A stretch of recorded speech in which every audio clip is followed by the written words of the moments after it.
நல்ல பயங்கரமான பசி. ஒரு வீட்டுக்கு போறோம். அந்த வீட்ல நம்மள பார்த்துட்டு, நமக்காக ஒரு பழங்கள் நெறையா வச்சு, நல்ல விருந்து வச்சு நம்மள கவனிக்கிறாங்க. ஆனாலும், அதுக்கப்புறமும் நம்முடைய பசி போகல.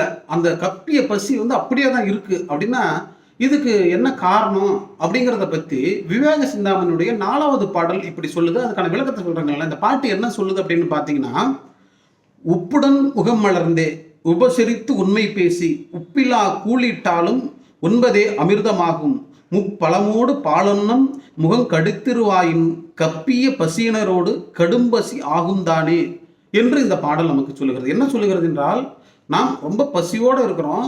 ஒரு வீட்டுக்கு நாம போறோம். அப்படி போகும் பொழுது, அந்த வீட்டில் இருப்பவர்கள் நம்மளுடைய முகமலர்ச்சியோடு நம்மளை வரவேற்று அமர வைத்து, உப்பில்லாத ஏதாவது ஒரு கஞ்சி, கூழ் கஞ்சி நமக்கு கொடுத்தா கூடமே, அது மிகப்பெரிய நமக்கு மகிழ்ச்சியும் தரும். நம்மளுடைய பசியும் ஆற்றும்.